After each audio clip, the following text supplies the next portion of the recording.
Hello అండి. సాఫ్ట్గా హెల్దీగా రాగి పిండి రోటీస్, ఫింగర్ మిల్లెట్తో రోటీస్, మైదా లేదు, వీట్ లేదు. ఎంతో రుచిగా ఉండే ఈ రాగి పిండితో రోటీస్ స్టెప్ బై స్టెప్ ఎలా చేయాలో చూసేద్దాం రండి. దీనికోసం ఈక్వల్ క్వాంటిటీలో రాగి పిండి, ఇంకా అదే క్వాంటిటీ వాటర్.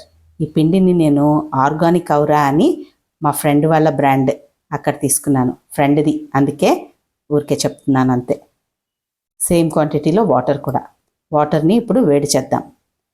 వాటర్ మసులుతున్నప్పుడు కాస్త ఉప్పు, ఒక స్పూను నెయ్యి కూడా వేసుకుందాం.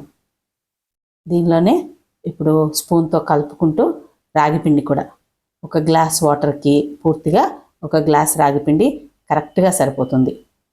ఉండలేమీ కట్టదు, భయపడక్కర్లేదు, ఈజీగానే మనము కలుపుకోవచ్చు. దాన్ని పూర్తిగా ఫుల్ గ్లాస్ వాటర్కి ఒక గ్లాస్ పిండి మొత్తం వేసేసేయండి. ఇప్పుడు మూత పెట్టేసి పొయ్యి కూడా, స్టవ్ కూడా ఆఫ్ చేసేసేయండి.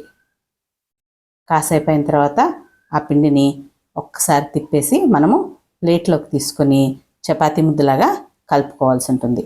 ఇంకా వాటర్ ఏమీ యాడ్ చేయక్కర్లేదు, అదే దాంతో మనకి చక్కగా ముద్దలాగా అయిపోతుంది. కావాలంటే కాస్త చేతికి తడి చేసుకోండి, తప్పితే వాటరు, ఒక స్పూన్ వాటర్ కూడా ఎక్స్ట్రా పట్టదు. వేడిగా ఉంది కదా, అది ప్లేట్లోకి తీసుకుని కొంచెం సేపు చల్లారనిద్దాం. ఒక 2 సార్లు అలాగా స్పూన్తో కలుపుకున్నట్టయితే మనకి కొద్దిగా వేడి చల్లారిన తర్వాత చేత్తో చపాతీ ముద్దలాగా కలుపుకోవాల్సి ఉంటుంది. చాలా టేస్టీగా ఉంటాయండి రాగిపిండితో.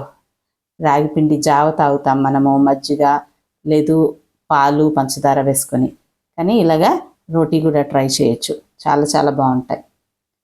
మంచి హెల్దీ చాయిస్ అవుతుంది బ్రేక్ఫాస్ట్లోకి కానీ, లంచ్లోకి కానీ, డిన్నర్లోకి కానీ.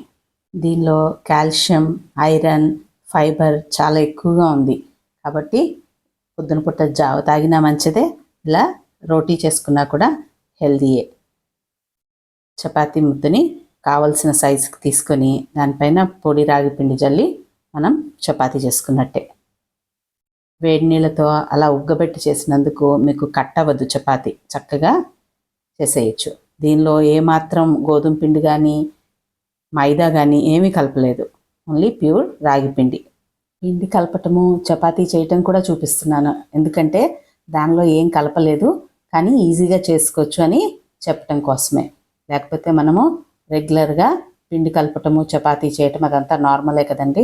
ఇదండి, ఏ బ్రేకేజ్ లేకుండా చక్కగా వస్తుంది. దాన్ని వేడివేడి పెనం మీద వేసేసుకుంటే ఇది రెండో వైపు తిప్పినప్పుడు చక్కగా పొంగుతాయి. ఇది పొంగింది కానీ మరీ ఎక్కువగా ఏం పొంగలేదు. సెకండ్ది ట్రై చేద్దాం మళ్ళీ. ఇది రెండు వైపులా కొంచెం కాల్చుకొని తీసేసి, దీనిలో ఇక్కడేమీ ఆయిల్ కానీ గీ కానీ వేయకండి. ప్లేట్లోకి తీసుకున్న తర్వాత దాని మీద నుంచి కొంచెం వేసుకుందాం అంతే. ఇప్పుడు రెండో చపాతీ కూడా చేసి ఒకవైపు కాలిన తర్వాత రెండో వైపు తిప్పినప్పుడు బాగా పొంగుతుంది. ఇది బాగా పొంగింది. ఇలాగే పొంగుతాయండి. ఇందాక పెనం కొంచెం వేడి తక్కువ మూలంగా కొంచెం తక్కువ పొంగు ఉంటుంది. మీరు కలుపుకొని చేసినా చక్కగా పొంగుతాయి. చపాతీ కొంచెం వేడి అని ఇష్టపడని వాళ్ళకి ఈ రాగి పిండి రొట్టె చాలా బాగుంటుంది, టేస్ట్ కూడా చాలా బాగుంటుంది. అన్నీ చేసుకున్న తర్వాత పైనుంచి అలా 1 స్పూన్ నెయ్యి వేసుకోండి. తినేటప్పుడు చాలా టేస్టీగా చాలా బాగుంటాయి.